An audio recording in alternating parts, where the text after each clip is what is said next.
So when we study Paticcasamuppāda, expounded by the Lord Buddha, we have to rely upon the commentary.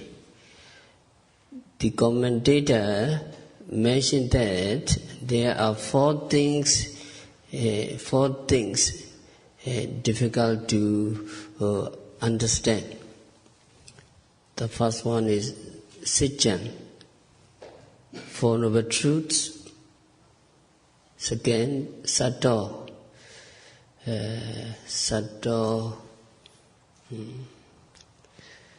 Sayādaw living beings,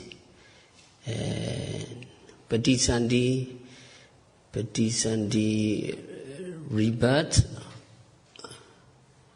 and Paticcasamuppāda or dependent origination. So these four things are difficult to understand, difficult to explain. So the first one is the Four Noble Truths. First one is Dukkha Sacca, truth of suffering.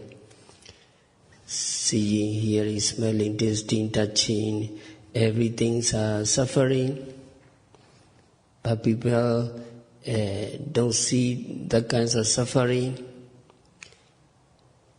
In this process of seeing, hearing, there are many pleasurable things and there are many pleasant things they believe.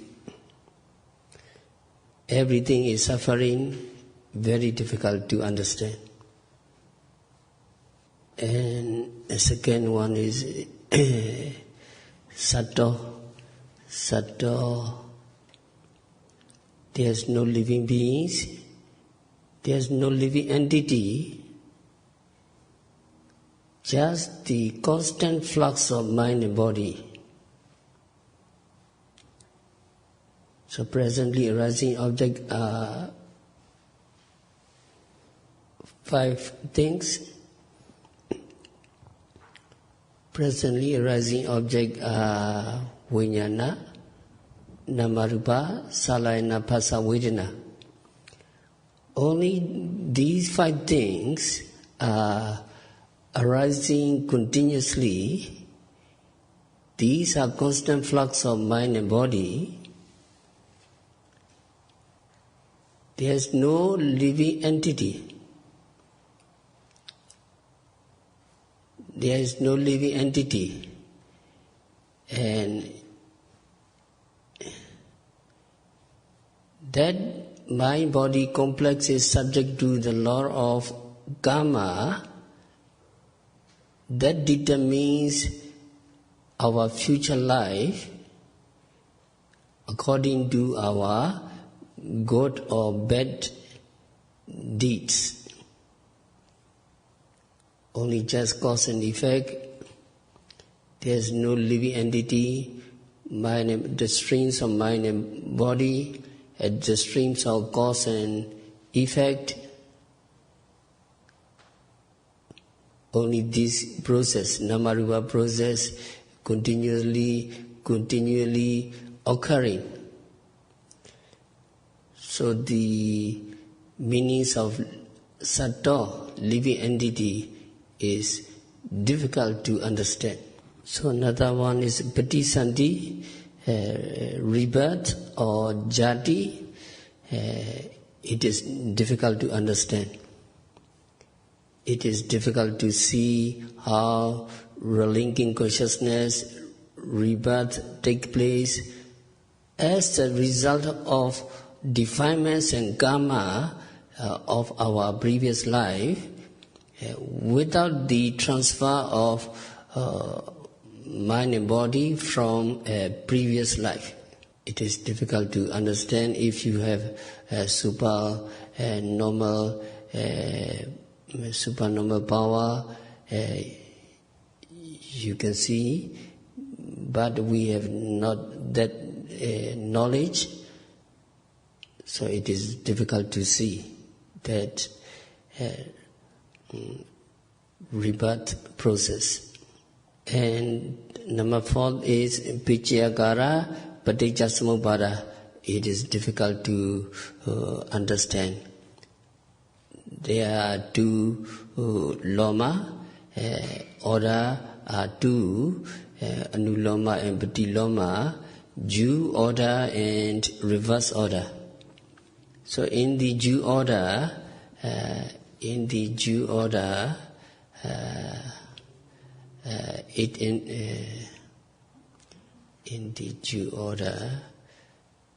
Dukkha Sitya and Samudaya Sitya involved. In the reverse order, order of ceasing, Nirodha Sitya and Mega Sitya involved.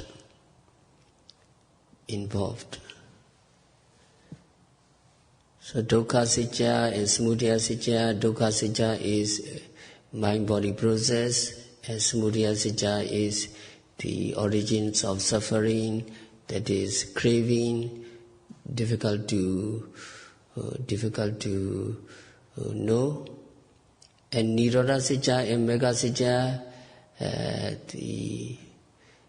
the cessation of suffering, cessations of craving, cessations of mind and body. So long as we not attain Nibbana, it is difficult to understand Nirodha and Mega Sitya. And then we have to go to the first link, Avijja Picca Sankhara. Because of ignorance, because of avijja as condition, there arise karma formation or sankhara.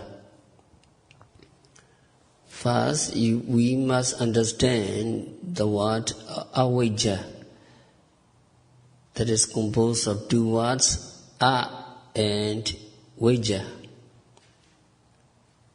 What you mean vijja? Vijja means knowledge, wisdom, understanding, vision, or penetrative insight, or light. In Pali, many things. Chakku, jnana, pinya, vijja, aloka, many synonyms in that single words. And the prefix a means no or not. So avijja means not understanding or ignorance. So avijja, you do not understand, or you understand very well, but wrongly understand. And it makes us mistake in what is false and illusory for reality. Avijja is different from ordinary ignorance.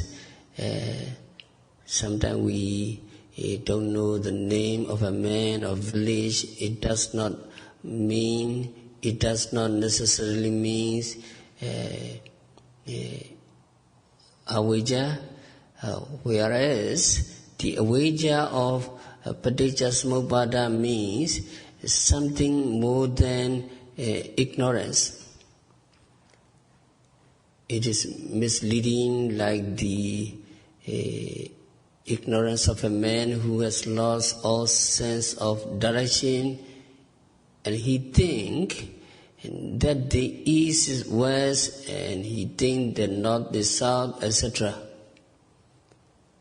So the man who does not know the truth of suffering has an pleasurable view of life, that is full of whole mess of suffering. So dukkha sacca, truth or suffering is where? Where is truth or suffering? Truth or suffering is in the book or in Abhidhamma? No, truth or suffering is in front of me, in front of you, very clear. What you see is dukkha sacca, truth or suffering. What you hear is dukkha sacca. What you smell, what you taste, what you touch, and what you encounter, pleasant or unpleasant sensations are dukkha sacca. What you think, what you plan are dukkha sacca. Now bending, stretching, moving, walking are dukkha sacca. Every physical activities, verbal activities are dukkha sacca. Why you say everything dukkha sacca? Because they not lasting forever. All nama-rupa phenomena arising from the six senses are dukkha sacca because they are dissolving continuously. And that process may end at any time, so all is pain and suffering. But we cannot see that dukkha sacca very clearly. Normally, we think that it is pleasant. So we think that life will be better and better, and we are expecting for better life, pleasant life. So we try to get that better life. So we try to get this better life, that is sankhara, and we seek pleasant sense object, good sight, good sound, good food, etc. And our effort to secure what we believe to be the good things of life is due to our ignorance, due to our avijja about our existence. Avijja is here like the green eyeglass that makes a horse eat the dry grass, which it mistakes for green grass. We all living beings are mired in sensual pleasures because we see everything through rose-colored glasses. So we keep avijja about the nature of sense object and mind-body process. So we are like a blind man. Blind man may be easily deceived by another man. The another man gave him a low quality clothing. He said, "Oh my friend, it is very expensive and high quality clothing. You are my good friend, so I give you." And the blind man will believe him, and he will like that clothing very much, and he will be disillusioned only when he recovered his sight, because he met a very good physician, eye physician, and he recover his sight. And then now he look at his clothing, and the clothing is very low quality. So he throw away that clothing at once. So in the same way as a victim of avijja, people enjoy life because they are blind to its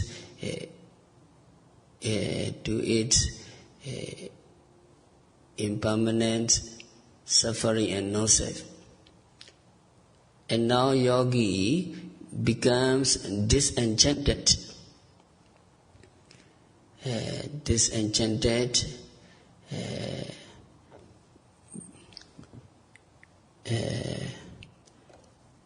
Because yogi observe the nama rupa very closely, and yogi understand that these processes are impermanent suffering and non-self, and now yogi recover the sight of wisdom, and yogi become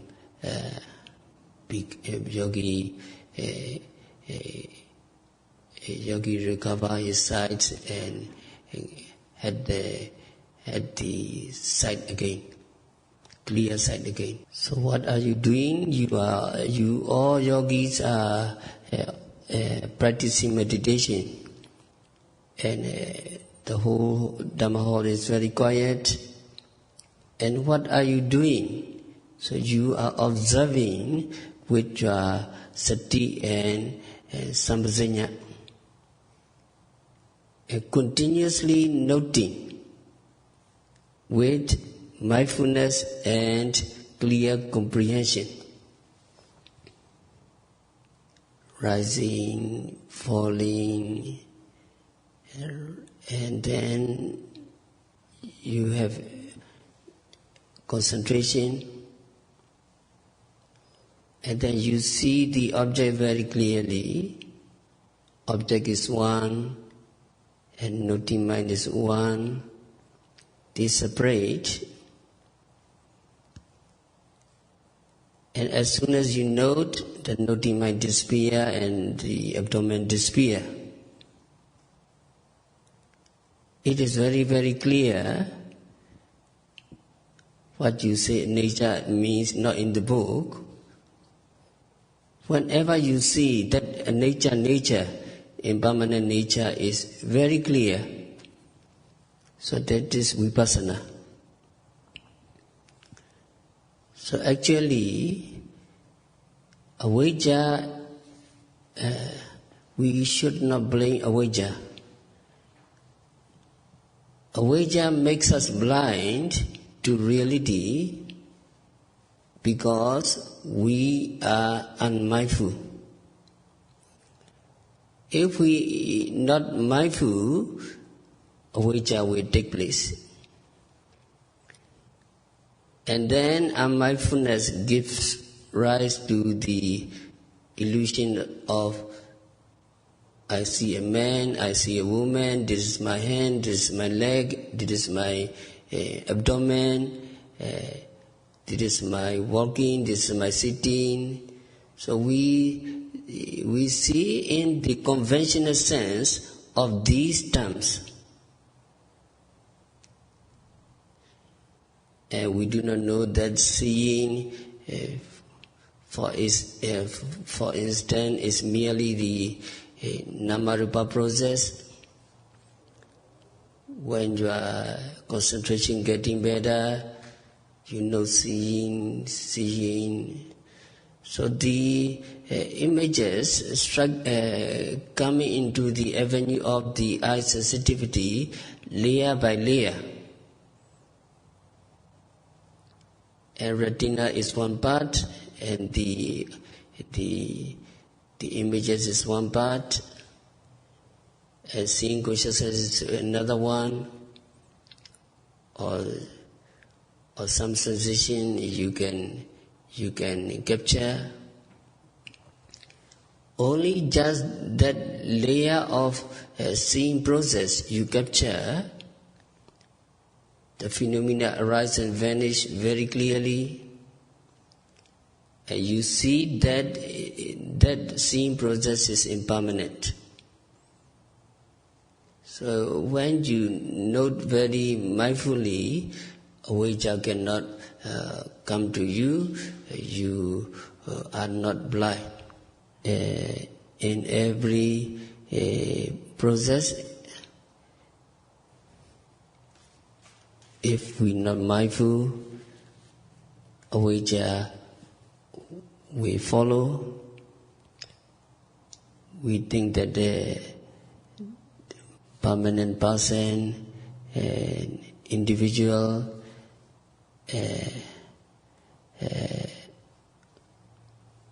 we cannot see the mind and matter. But in the beginning, the mindfulness and concentration not very strong. If the mindfulness and concentration not strong, avijja take over very quickly. So some people may ask, avijja, tanha, upadana are past causes. They are in our previous life. No.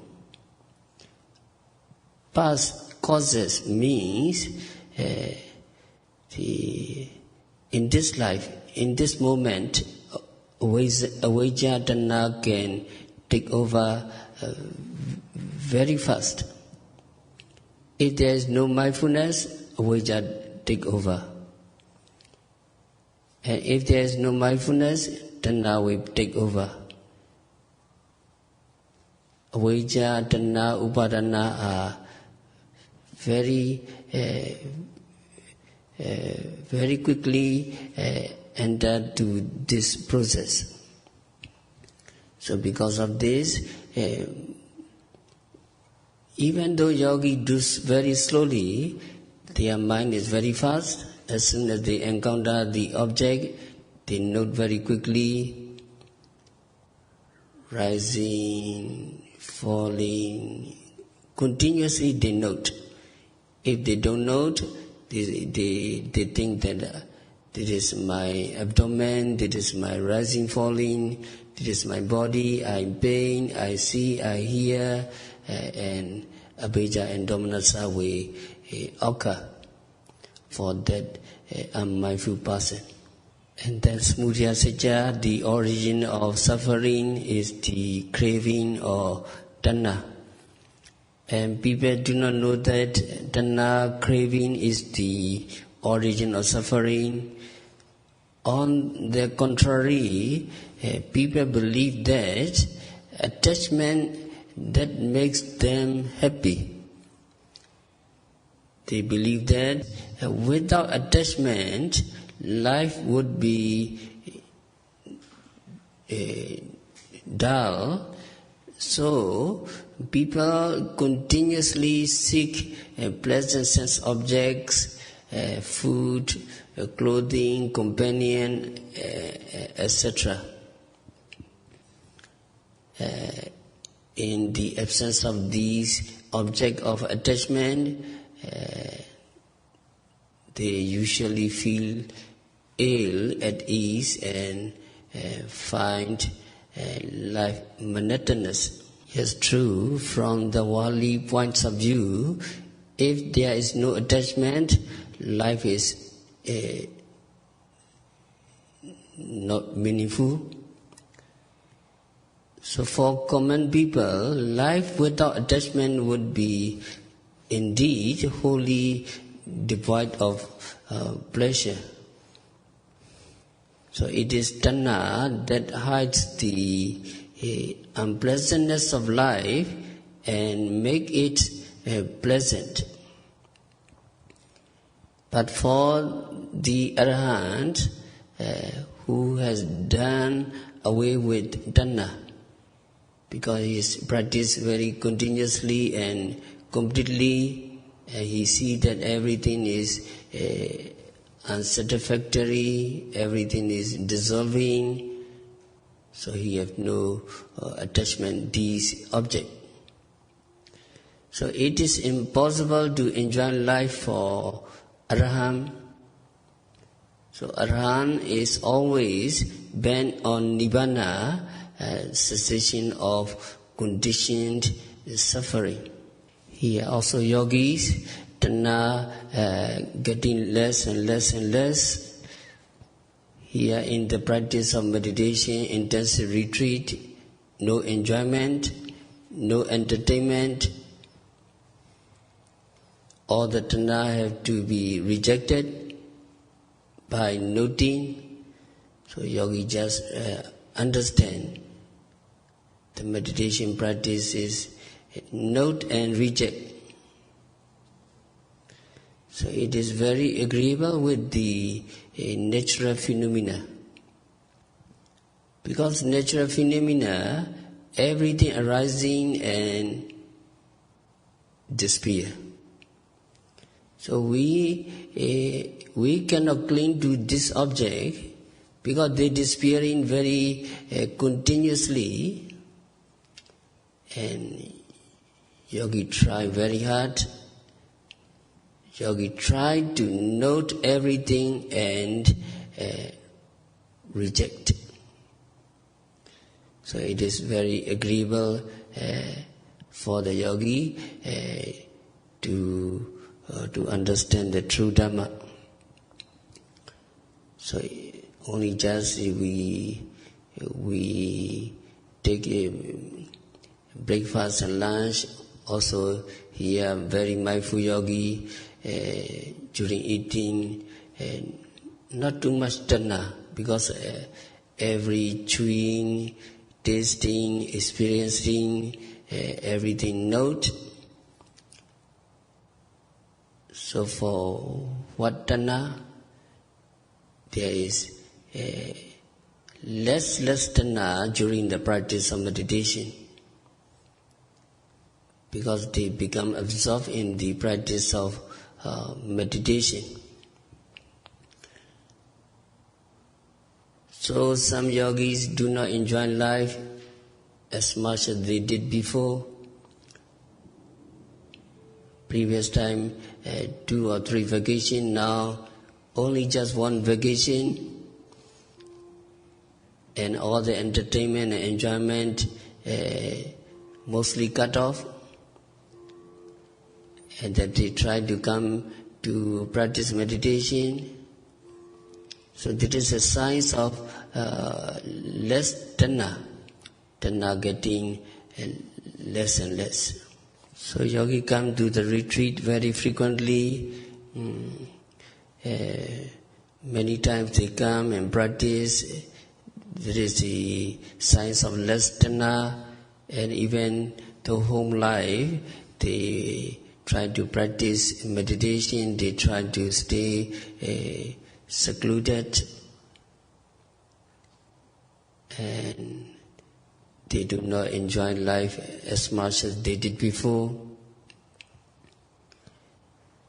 And on their return from meditation retreat, they get bored at home, and they feel ill at ease in the company of their families. To other people, the yogi may appear to be conceited, but in fact, his behavior is a sign of loss of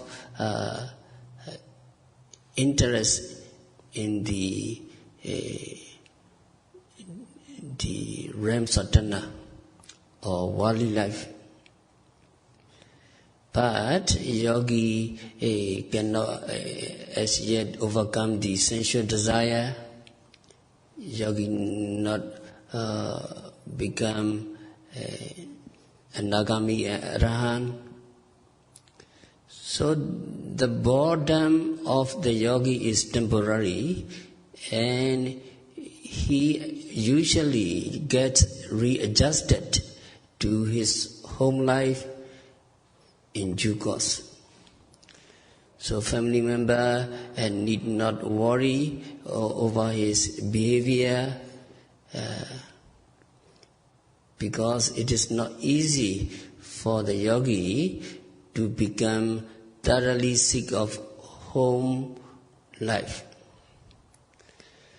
So the yogi should examine himself and see how much he is really disenchanted with life. If his desire or her desire for pleasure remain, his desire for pleasure lingers, he or she must consider himself still in the realms of tanha. So we continue tomorrow. We have to stop our discourse for today. By practicing vipassana meditation, by observing every phenomena occurring at the six senses, by noting rising, falling, sitting, touching, seeing, hearing, smelling, tasting, touching, continuously and meticulously, by observing every arising vijnana, consciousness, namarupa, mind, body process, salayatana, six senses, phassa, six contact, and vedana, pleasant, unpleasant, and neutral feeling, correctly, may all yogis be liberated from all suffering. May all yogis realize the real peace in the very near future. Sadhu, sadhu, sadhu.